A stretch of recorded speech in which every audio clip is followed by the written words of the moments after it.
એમાં 5 વખત મારી ઉપર હુમલો થયો અને 2 પોલીસ કેસ થયેલા છે અત્યાર સુધીમાં કે તું કોણ બોલાવવા વાળો, તું કોણ કરવા વાળો. એમાં તો બહુ કહેવાય ને સિરિયસ મેટર, એટલે બહુ ડરીને રહેવું પડે એવું, કારણ કે બધા ખુખાર હોય, બે ગરમ થઈને જ આવ્યા હોય.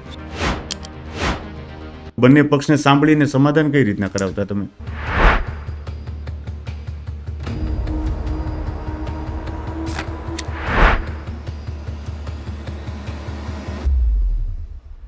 એની છે ને સિટિંગ થાય, 1 સિટિંગ થાય, 2 સિટિંગ થાય, 3 સિટિંગ થાય, અલગ અલગ આપણે બોલાવતા હોય. 3700 પોલીસ સ્ટેશનમાં કેસ આવ્યા ને 1000 સમાધાન અમે કરાવ્યા ઓન પેપર, ખાલી વાતો નહીં.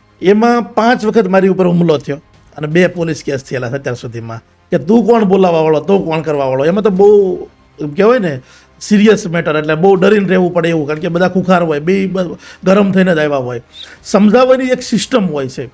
એ બેઠા અને કાઉન્સેલિંગ શરૂ થાય ને જ્યારે વાત કરવામાં, એ વાતને પકડવાની હોય. કાઉન્સેલિંગનું કામ હોય છે, કોઠાસૂઝનું એ કામ હોય છે કે મૂળ પકડીએ અમે કે આને ઉત્પન્ન ક્યાંથી થયું છે. એટલો સરસ રીતે સંસાર ચાલે. તો આવું તો ઘણું બધું છે, આવું ઘણું બધું છે. તમે જે પ્રશ્ન કીધો મૂળ એક ટૂંકમાં કહીએ તો જ્યારે એ સિટિંગને વાર્તાલાપ કરવાનું શરૂ થાય ત્યારે એમાંથી જ પકડી લેવાનું હોય છે કાઉન્સલરને સમાધાન કરવાનું. અને એની ઉપર ડીપમાં જતા જઈએ કેમ આ ડૉક્ટર પહેલાં કરે સિટી સ્કેન કરાવો, બ્લડ ચેક કરાવો, તો એમાંથી ઘણીવાર કેટલાય રિપોર્ટ કરાવીને હાથમાં જ ન આવે. છેલ્લે ખબર પડે કે તમારે છે ને ઘૂંટણમાં નસ દબાય છે, બીજા કેટલા રિપોર્ટ કરાવી નાખે. એવી જ રીતે આ બાબત હોય છે, એમાંથી પકડવાનું હોય છે. જે કાઉન્સલર હોય ને એનું કામ આ હોય છે.